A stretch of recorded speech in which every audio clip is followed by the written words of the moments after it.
더 이상 원하지 않는데도 무의식적으로 반복되는 습관적인 행동이나 사고방식 때문에 힘이 드신가요?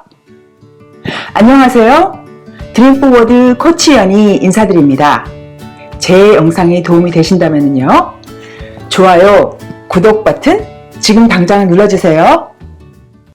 어떤 것이 몸에 뱉다, 이런 표현 많이 들어보셨죠? 어떤 행동이나 활동이 몸에 익숙해져서 딱히 머리를 쓰지 않아도 몸이 저절로 알아서 하는 현상, 즉 무엇이 체화되었다, 이런 뜻이죠. 이것은 사실 우리가 살아가는 데 있어서 이로운 점이 참 많지요. 우리가 원하는 어떤 행동이나 활동을 할 때 몸에 익숙해지면 머리를 따로 쓰지 않아도 저절로 하기 때문에 에너지 효율성이 굉장히 높아지죠.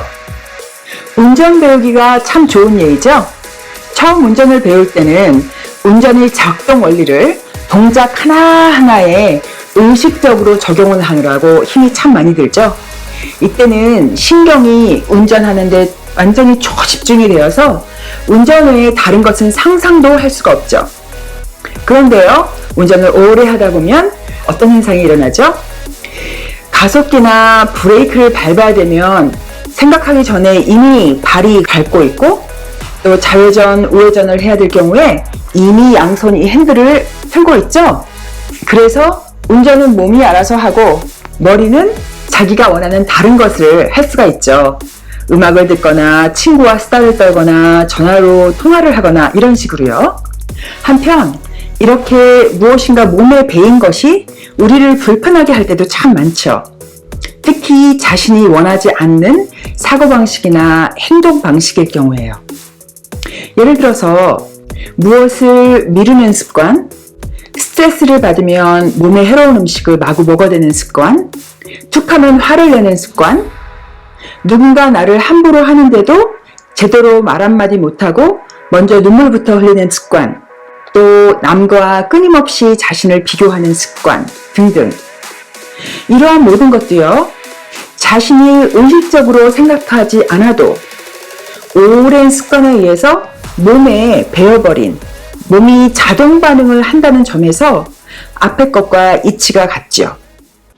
다시 말해서요, 무엇이 몸에 배었다는 소리는 어떤 행동이나 사고를 반복적으로 실행을 함으로써 그것이 우리 몸에 각인되었다는 뜻이죠.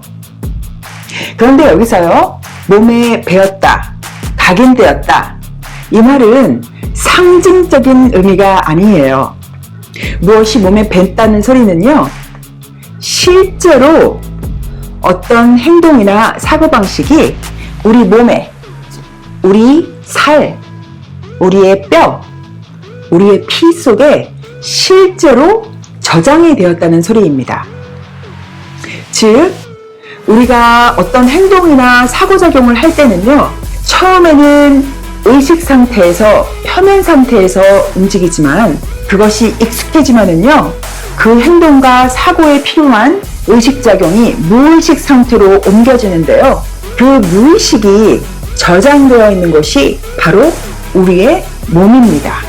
실제로 우리 몸에 우리의 무의식이 저장되어 있습니다.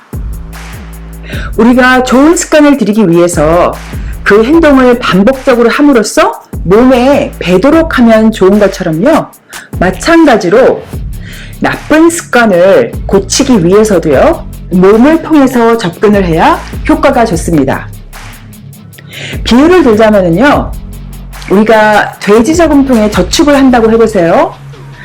처음에 돈을 집어넣을 때는 위에 구멍을 통해서 집어넣죠. 그런데 일단 돈이 들어갔으면 그 안에 들어있는 돈을 꺼내고 싶을 때 우리가 이 구멍을 통해서 접근하면 안 되죠. 왜냐하면 그 돈은 떨어져서 바닥에 있잖아요.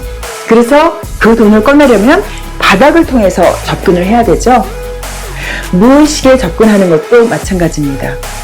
어떤 습관이 처음 형성될 때는 표면에 있는 의식을 통해서 들어갔지만요, 이미 습관으로 형성이 됐을 때는 저 깊은 무의식의 세계, 즉 무의식의 저장소인 몸에 저장이 되어 있으니까 우리가 몸을 통해서 접근을 해야지만 그 습관을 고치는 것이 효과적으로 될 수 있다는 말이에요.